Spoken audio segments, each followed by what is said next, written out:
Good morning, Alex and friends. I'm Grace. Today is Sunday, May 4th, 2025, and you're listening to Alex's News.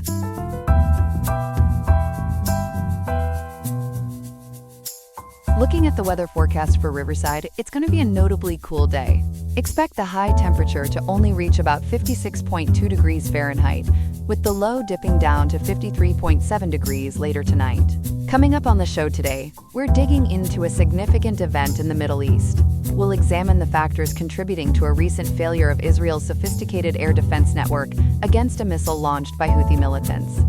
Then, shifting to the world of finance and politics, we will explore the warnings issued by renowned investor Warren Buffett regarding the potential risks Donald Trump's proposed tariffs pose to global economic stability.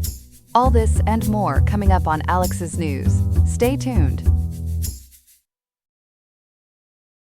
We begin this morning, May 4th, 2025, with significant news out of the Middle East. A concerning escalation overnight as a missile struck near Israel's main international airport. For more on this, we bring in our news reporter, Ethan. Ethan, this sounds like a very serious incident near Ben Gurion Airport. Grace, it certainly is, and it marks a worrying development. According to reports from Al Jazeera and BBC News, a ballistic missile launched by Yemen's Houthi rebels impacted near Tel Aviv's Ben Gurion Airport earlier today. Near the airport? How close are we talking, and what was the immediate impact? It landed within the airport's perimeter, specifically near Terminal 3, based on information from Perplexity API. Al Jazeera noted damage to an access road and a vehicle nearby, while BBC News described a plume of black smoke near the main terminal. France 24 adds that police later confirmed a large crater at the site. It definitely caused a stir. I can only imagine. Were there flight disruptions? And what about casualties? Yes, air raid sirens were triggered across central Israel, as Al Jazeera reported. There was a temporary halt to air traffic at Ben Gurion, though multiple sources like BBC News and France 24 confirm flights have since resumed. Initial reports on injuries varied slightly. Al Jazeera mentioned 8 people injured, citing paramedics, while BBC News reported 6 total, 4 from the blast and 2 seeking shelter. Perplexity API later cited clarification of at least 3 people lightly wounded. So, thankfully, no fatalities reported, but certainly injuries. And the Houthis claimed responsibility for this? What are they saying? They did, quite swiftly. Al Jazeera, BBC News, and France 24 all report the Houthi claim.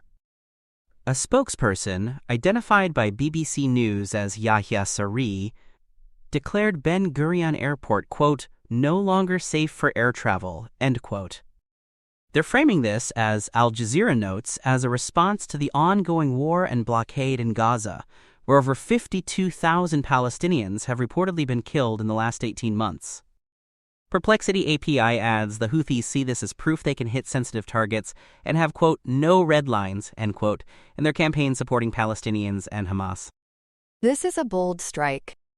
Israel has sophisticated air defenses. How did this missile get through? That's the million-dollar question, Grace, and a major concern. The Israeli military confirmed its defense system failed to intercept the missile, according to Al Jazeera. France 24 and Perplexity API note that several interception attempts were actually made. This is significant because, as Perplexity API highlights, this marks the first successful ballistic missile penetration of Israeli air defenses by the Houthis in this conflict. Several attempts failed? What systems are we talking about, and why might they have failed? This seems like a major breach in the defense shield. Exactly.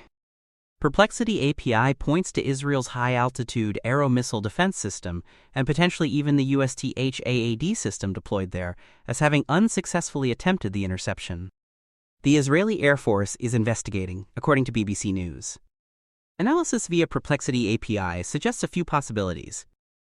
It could be a vulnerability in the final or terminal, phase defense, or maybe coordination issues between different defense layers like Iron Dome, David Sling, and Arrow. One theory is the missile's final trajectory might have dipped below the ideal engagement height for systems like Arrow or THAAD, sort of finding a seam in the coverage. So less a system malfunction and more potentially exploiting a known limitation? That's one possibility. Analysis from Perplexity API suggests yes. While some initially wondered about advanced missile tech like hypersonic speed, Perplexity API clarifies there's no concrete evidence of that yet. The Houthis typically use missiles based on Iranian designs, which aren't hypersonic but might have basic countermeasures. We really need debris analysis, which isn't available yet, to know for sure. It could also simply be issues with tracking, timing, or system coordination under fire. How is Israel responding to this unprecedented hit? Predictably, with strong words.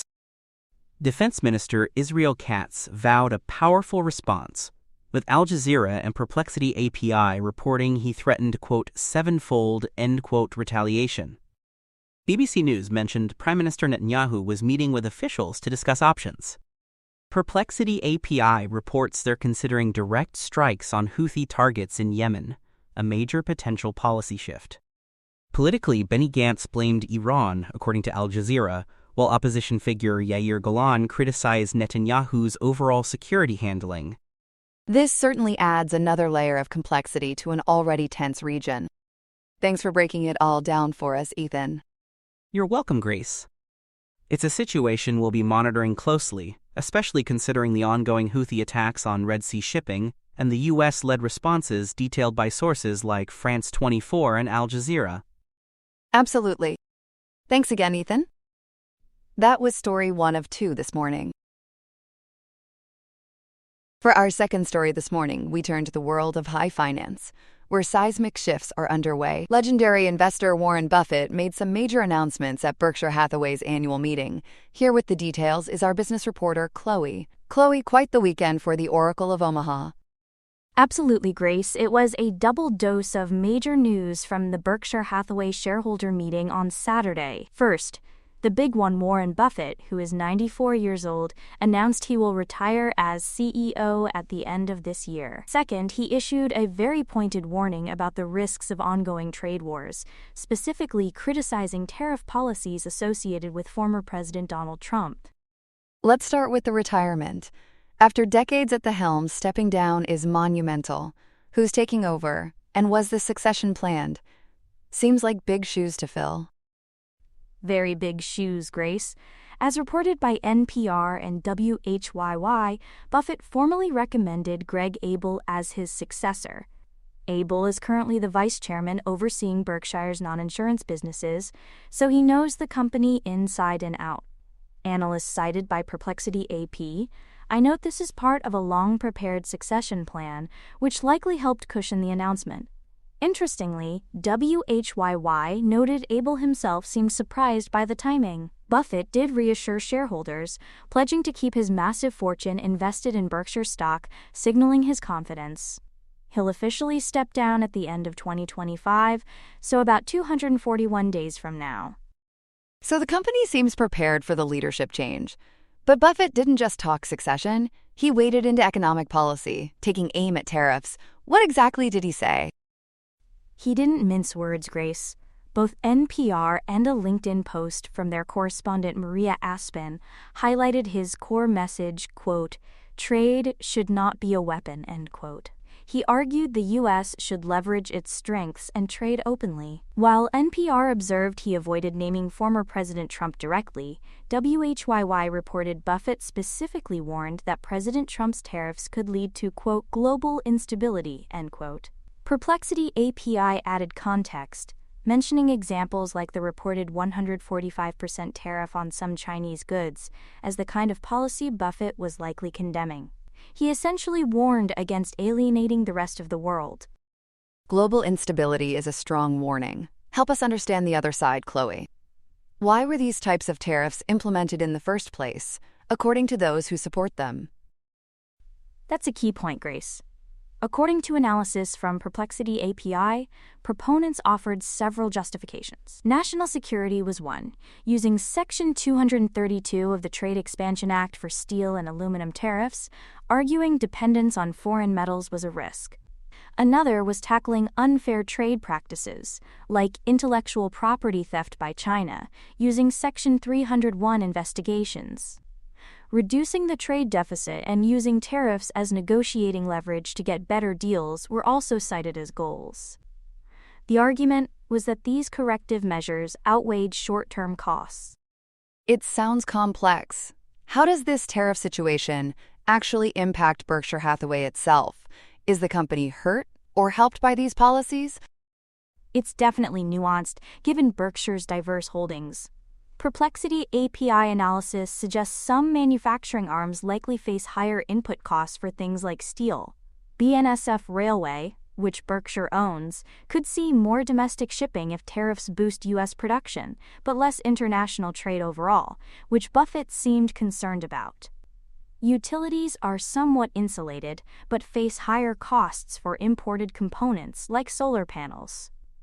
Insurance and finance aren't directly hit, but are exposed to the broader instability Buffett warned of.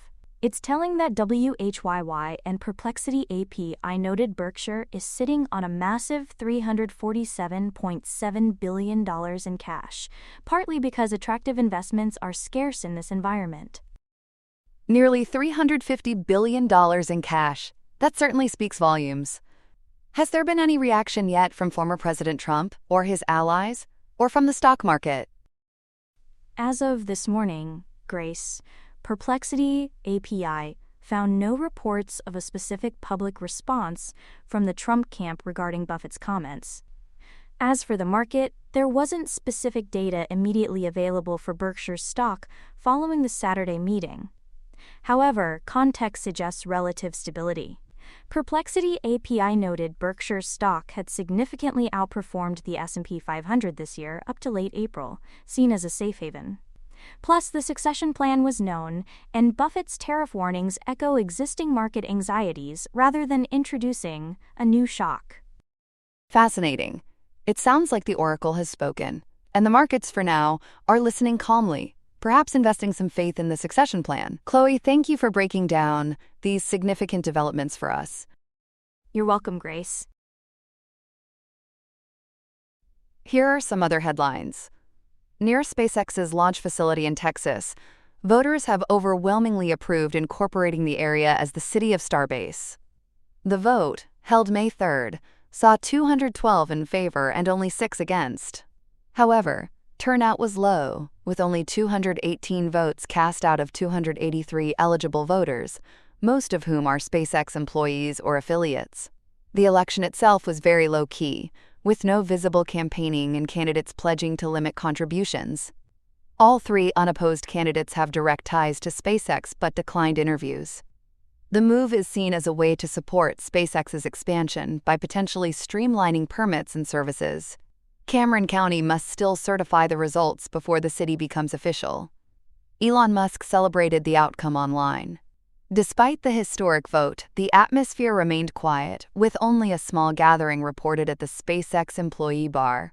In Rio de Janeiro, Lady Gaga performed the largest concert of her career, drawing an estimated 2.1 million people to a free show on Copacabana Beach. This marked her first performance in Brazil since 2012. During the 2-hour set, which included hits like Poker Face, she expressed deep affection for the country and became emotional thanking the massive crowd. The concert, part of a city initiative to boost off-season tourism, attracted around 500,000 tourists. Excitement, dubbed Gaga Mania, built for days prior, with fans gathering and a related exhibition selling out.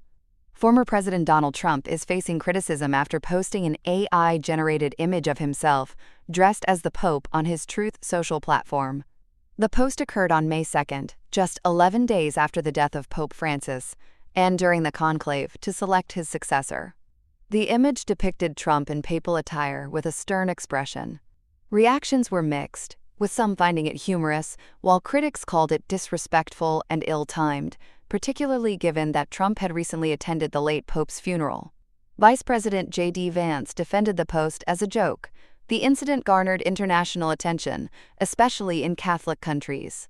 Concerns are rising among international students in Alabama following the detention of Alireza Doridi, an Iranian student at the University of Alabama. Doradi was taken into custody by immigration officers in March during an unannounced visit to his home. He is currently being held in a Louisiana facility awaiting a deportation hearing this month, despite maintaining legal status. His fiancée, Copyright E, expressed distress over his initial 3-day detention in a county jail. The University of Alabama stated it provides resources, but didn't comment specifically on his case.